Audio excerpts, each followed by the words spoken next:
Բայց նաև ես ուզում եմ բոլորիդ ուշադրությունը հրավիրեմ, որ նախորդ օրը Հայաստանը եւ Միացյալ Նահանգները նախ աստորագրեցին TRIP նախագծի մասին համաձայնագիրը։ Եվ դա մի մեծ դարակազմիկ փոփոխություն է Հայաստանի Հանրապետության համար։ Եվ եթե այդ համաձայնագիրը նայում ենք երեք Ամերիկայի Միացյալ Նահանգների նախագահ Թրամփը գրառում էր արել, ինչի համար ես շատ շնորհակալ եմ, ինձ աջակցության խոսքեր էր ասել, բայց նաև ինքը մեր ռազմավարությունն էր նկարագրել եւ նկարագրել Ամերիկայի Միացյալ Նահանգների հետաքրքրությունները TRIP նախագծով, որը իդեպ էլի դեր չասեմ, որովհետեւ արդեն ասացի, որ միջանցքային տրամաբանություն ընդհանրապես չկա, հստակ գրված է, որ ծրագիր իրականացվելու է Հայաստանի ինքնիշխանության, տարածքային ամբողջականության, իրավազորության շրջանակում։ Մի հատ էլ գրած է, որ Հայաստանը իր լիարժեք ինքնիշխանությունը պահպանում է TRIP նախագծի իրականացման բոլոր հատվածների վրա։ Այսինքն այդ թեման մեկ ընդմիշտ փակված է, բայց նախագահ Թրամփի գրառման մեջ ինչն էր առանձնահատկությունը եւ որի վրա ուզում եմ բոլորիդ ուշադրությունը հրավիրեմ։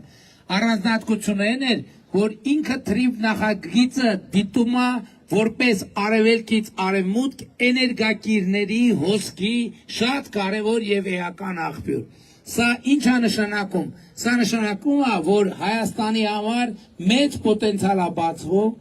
նավթամուղի, գազամուղի տրանզիտից, գիտեք տրանզիտի համար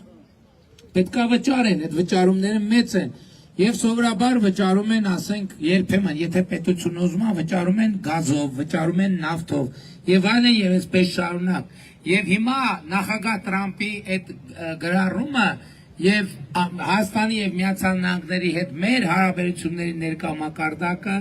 մեծ եւ անսահման հնարավորություններ է բացում մեզ համար։ Եվ այսօր շատ ուժեր կան, Ժողովուրդ ջան, ովքեր ուզում են մեզ վախեցնեն, որպեսզի մենք մեր ձեռը չպարզենք եւ այդ հնարավորությունը չվերցնենք։ Շատ կարեւոր է, որ մենք մեր ձեռը պարզենք, որովհետեւ մենք այդ դարակազմիկ հնարավորությունները դեպի երկար չարչարանքով տառապանքով եկել ենք, հասել ենք այն կետը, որ հիմա մենակ պետքա ձեռներս պարզենք, ուրիշ բան պետք չի անել։ Եվ այդ ձեռը պարզելու գործողություններից առաջիկա ամենակարևորը առաջիկա ընտրություններն են, որովհետև ընտրությունների արդյունքներով որոշվելու է, մենք ձեռներս պարզում ենք եւ անսահմանափակ հնարավորությունները վերցնում ենք, թե մենք ասում ենք չէ, լավ է, պետք չի, մեզ այդքան բարեկեցություն պետք չի, մեզ այդքան անվտանգություն պետք չի, մեզ այդքան խաղաղություն պետք չի, մենք յոլակը գնանք, տենց, այսինքն մենք այսօր արդեն հաղթահարել ենք յոլա գնալու տրամաբանությունը։ Սա չի նշանակում, որ մեր փողոցները ոսկուց են, մեր երկրում պրոբլեմ չկա, տենց բան երբեք չի լինելու, աշխարհում տենց երկիր չկա, որտեղ պրոբլեմ չկա, դա բացառված բան է, բայց հիմա մենք յոլա գնալու ռեժիմը հաղթահարել ենք եւ յոլա գնալու գծից 1, 2, 3 առաջին քայլերն ենք անում։ Ինչն է վկայում սրա մասին։ Սրա մասին վկայում է օրինակ առողջության ապահովագրության համակարգը, որ մինչև 18 տարեկան երեխաները պետական բյուջեի հաշվին ստանում են նվազագույն, այս էլ է շատ կարևոր, Ժողովուրդ ջան, որովհետեւ տարընթերցում չլինի ոչ թե առավելագույնը, այլ նվազագույնը։ Այս շատ կարևոր երաշխիք է, որովհետև առողջության ապահովագրությունը ծածկում է Հայաստանում առկա առողջապահական ծառայությունների 30%-ը, բայց ամենաշատ օգտագործվող 30%-ը։ Եվ նաև երեխեքի համար մենք ապահովում ենք առողջության ապահովագրության էլի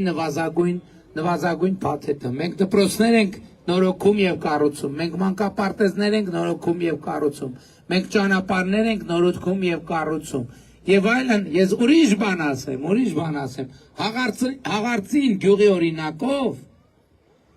Հաղարծին գյուղի օրինակով այդ բանը կարանք ցույց տանք։ Ես որ երեխա ժամանակ գալիս էի